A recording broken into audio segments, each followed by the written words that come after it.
19th of March 2025. To the Baha'is of the world. Dearly loved friends, the nature of the flourishing communities that the Baha'i world is striving to raise has profound implications for the family. It is within the family that the individual is born and nurtured, and within the family that individuals begin to learn how to live together with others. The family unit is the basic building block of community and beyond of the entire social order. Therefore, a society fashioned to meet the requirements of the age of the maturity of the human race requires both a mature conception of family and an ability to extend the insights derived from that conception to the relationships that shape the nation and the world. A family is a nation in miniature, Abdu'l-Baha explains. The conditions surrounding the family surround the nation. Learning about a new pattern of family life is, therefore, an integral part of the effort to learn about the release of the society-building power of the faith. Historically, the family has taken different forms in response to the exigencies of the various stages of human social development. As society advanced, arrangements and definitions that may have been beneficial in a previous age reached their limits and were no longer suited to the next stage of human development. Expectations of parents suited to one period of history could hinder the development of their children's abilities in another. Likewise, certain strong allegiances within kinship groups that allowed them to flourish at one stage could in a later one become obstacles to unity within wider social arrangements. And certain gender roles that characterized an early stage of human development could eventually impede the advancement of women and of society at another. Thoughts and theories of past ages must be reevaluated, Abdu'l-Baha explains. Humanity must now become imbued with new virtues and powers, new moral standards, new capacities. For the gifts and blessings of the period of youth, although timely and sufficient during the adolescence of mankind, are now incapable of meeting the requirements of its maturity.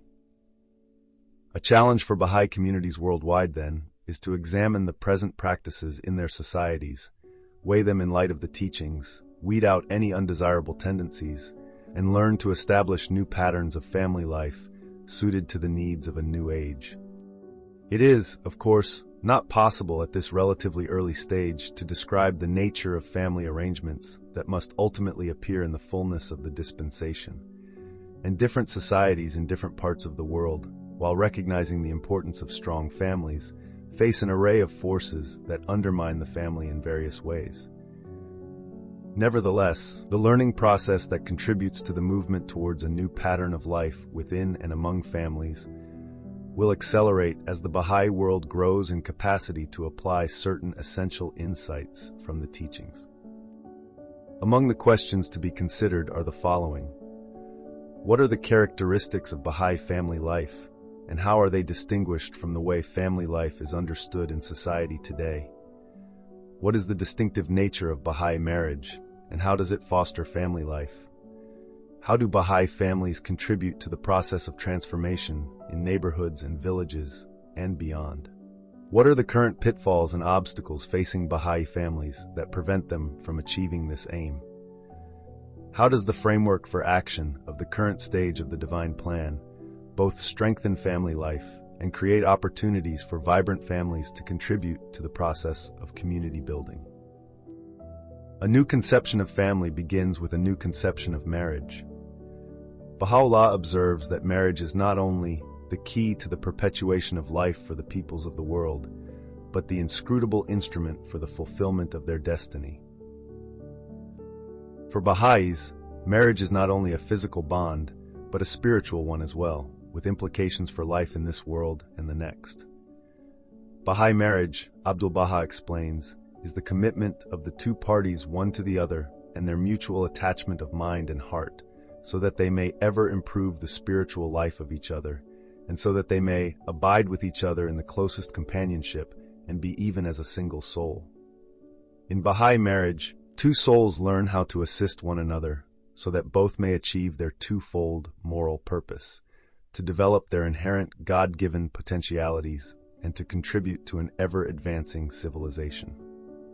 The relationship the couple establishes, beginning with their marriage ceremony, will, throughout space and time, affect the forging of countless new relationships among other people that can constructively reshape lives and communities. The Baha'i perspective on marriage transcends dichotomies arising from permissive and regressive perspectives prevalent in society. In Baha'i marriage, love, equality, intimacy, fidelity, sexual relations, childbearing, and child rearing are integrated and their interconnections strengthened, establishing a fortress for personal and social well-being. Permissive social practices undermine marriage and the family by disaggregating these features that are essential to human flourishing, while regressive practices overemphasize or distort one or another of these features to oppress family members. Adherence to the teachings helps to resolve such problems. Much needs to be learned across diverse cultural settings throughout the world about the implications of all the features of Baha'i marriage found in the teachings. For example, central to the development of a new pattern of Baha'i married life is the principle of the equality of women and men. As this principle is applied between the wife and husband within the marriage, the relationship is strengthened and thrives, and girls and boys will be raised with a new understanding of equality and its practical expression. The ramifications of this principle will thus gradually extend to future generations and contribute to the advancement of women until Abdu'l-Baha's expectation that women will participate fully and equally in the affairs of the world is entirely realized. Marriage creates family, and the sound relationships that are to bind members of a Baha'i family are based on justice and reciprocity. Each member must receive the rights due. Each must fulfill the responsibilities owed. According to the teachings of Baha'u'llah, the family, being a human unit, must be educated according to the rules of sanctity. Abdu'l-Baha explains. The integrity of the family bond must be constantly considered, and the rights of the individual members must not be transgressed. These sound relationships among family members require conscious cultivation. In the Baha'i family, the married couple are true partners. One is not subordinated to the other. Together they navigate life's challenges, whether spiritual, material, or social, through prayer, study, consultation, and reflection on action. Consider, for example, decisions pertaining to the education of children. The Baha'i writings acknowledge the mother as the first educator of the child and uphold her prerogatives in this regard. As Abdu'l-Baha observes, truly it is the mothers who determine the happiness, the future greatness, the courteous ways and learning and judgment, the understanding and the faith of their little ones. Yet, the father also bears responsibility for their education and upbringing, and cannot abdicate such a vital duty and leave it to the mother alone. And while, to support the mother in this role and ensure she is not disadvantaged by it, the father bears a corollary obligation to support the family financially. This does not mean roles are inflexibly fixed. Based on their understanding of the teachings, the couple determine the best way to manage the family's affairs in response to different personal and social circumstances. Each stage of married life will present corresponding challenges and opportunities a couple must strive to manage cooperatively and effectively, while ensuring both the wife and husband's spiritual, intellectual, and professional progress. In the supportive environment of the family, parents offer attentive guidance to their children to learn to live a meaningful and purposeful life of devotion, virtue, and service. To this end, through their example and the pattern of their daily lives and interactions, as well as countless conversations, parents lovingly nurture in their children a host of qualities, attitudes, habits, and capabilities of increasing complexity, adapting their methods and approaches across every stage of child development, from infancy to maturity. From an early age, children learn to turn to God and to love Him, to pray and recite the Word of God daily, to see themselves as noble souls striving to develop spiritual qualities, to prefer others before themselves, and to express these qualities in caring and cooperative relationships. As they progress, they learn to become accustomed to hardship, to practice self-discipline and accountability, to become forgetful of self, and to acquire knowledge of the arts and sciences. And as they increasingly step into the world on their own, they learn to develop an attitude of service, to diffuse and apply the divine teachings, to resolve differences and participate in consultation, to remain steadfast in the covenant, to work for the betterment of the world, and to direct themselves to those things that lead to everlasting honor. The Baha'i writings offer parents a boundless source of insight with which to cultivate these and so many other vital attitudes, skills, and abilities, and the Training Institute provides essential support for the family by enhancing the understanding and capabilities of all its members. There may also be other resources available to assist in the material, social, and spiritual education of young people of which the family can take advantage: schools, community life, service projects, and so on.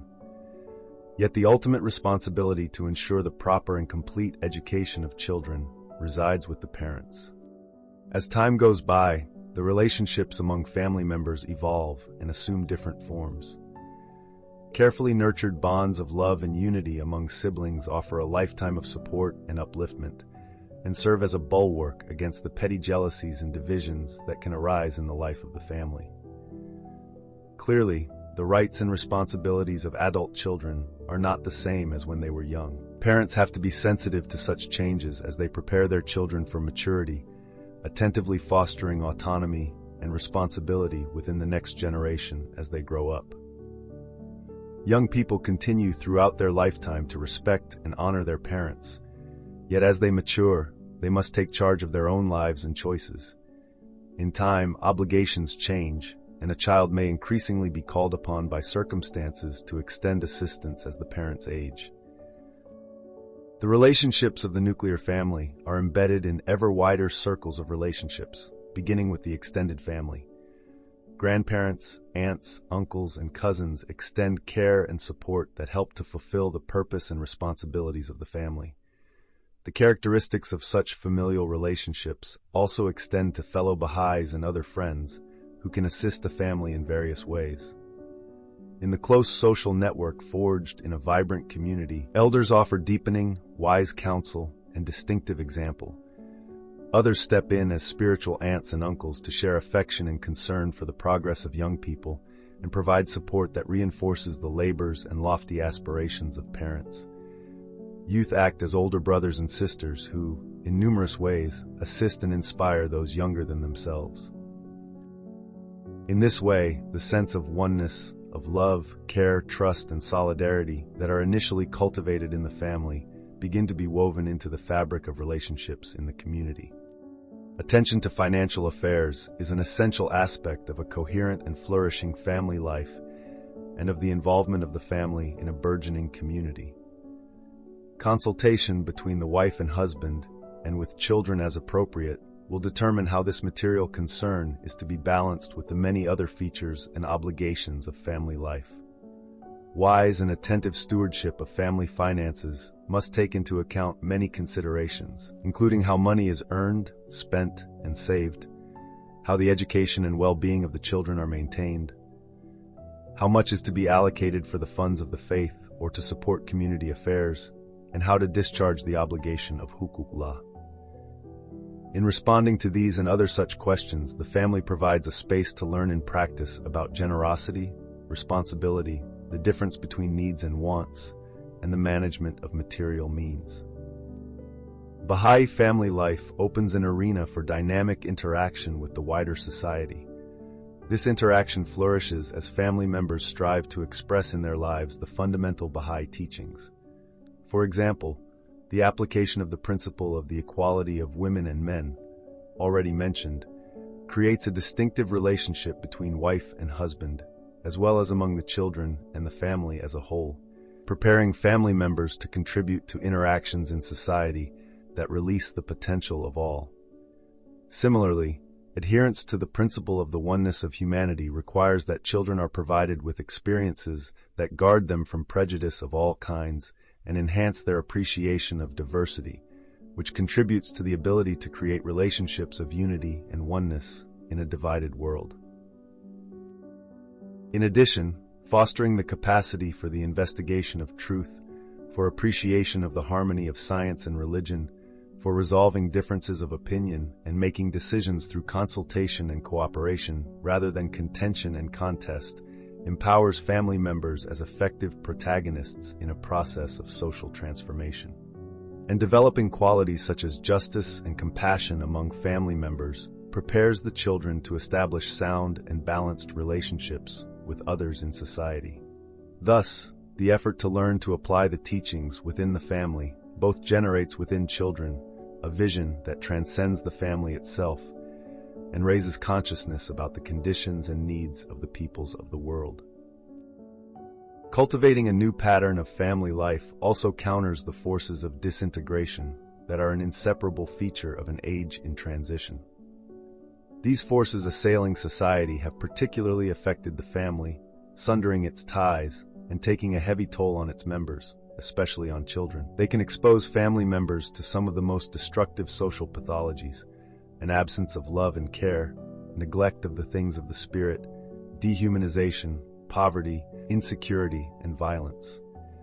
Individuals are tempted to surrender to a life of material distractions or personal gratification, thereby becoming mere objects to be manipulated by those who seek to impose their designs on society.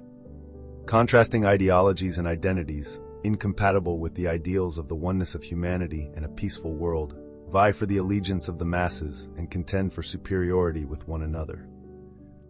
Some of these movements plant seeds of prejudice and fanaticism, which ultimately yield estrangement, conflict, and contention among the peoples of the world. Others may seem to conform to some aspect of the teachings, only to subtly lead the friends away from Baha'u'llah's straight path.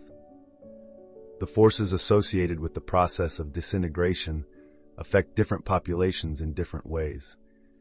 The family and the community as a whole will need to learn to examine existing circumstances, grasp the nature and impact of such forces, and, with full reliance on divine assistance, develop preventive and remedial measures in order to weather the tumultuous storms of a perilous age. The family members' intimate association and their earnest desire to serve others opens a unique social space, a Baha'i home. A vibrant Baha'i home is an irreplaceable element in the process of community building at the grassroots. In the loving environs of the home, family members support one another in becoming capable and confident protagonists of the divine plan, and they welcome and assist others to play a part in transforming society. In a Baha'i home, warm hospitality combines with spiritual quickening and intellectual progress.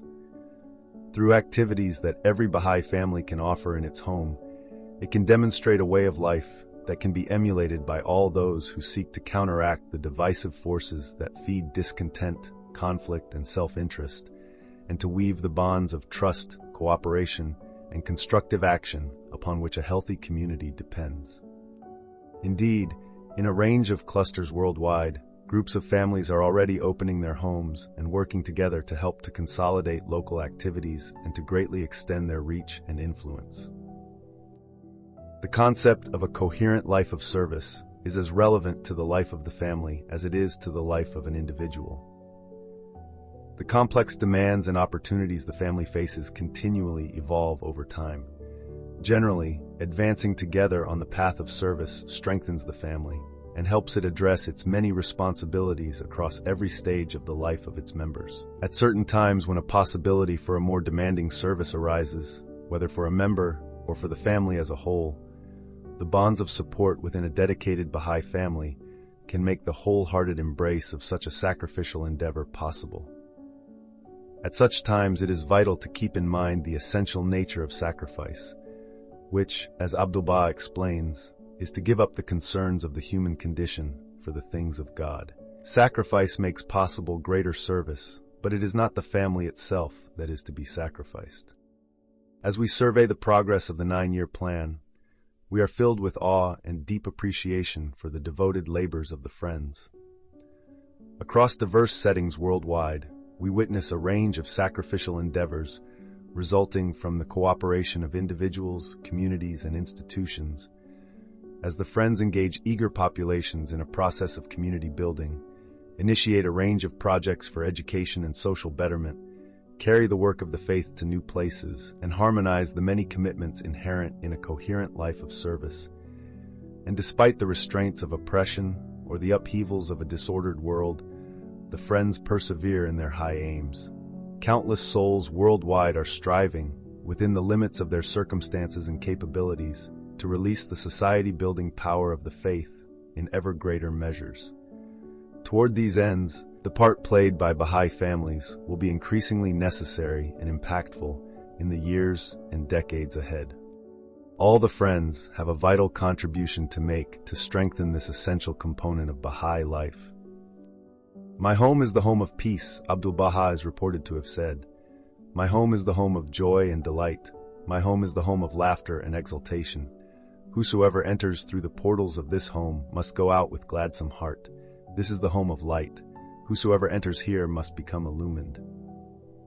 May your families and homes, dear friends, increasingly become a haven and pillar to sustain all humanity.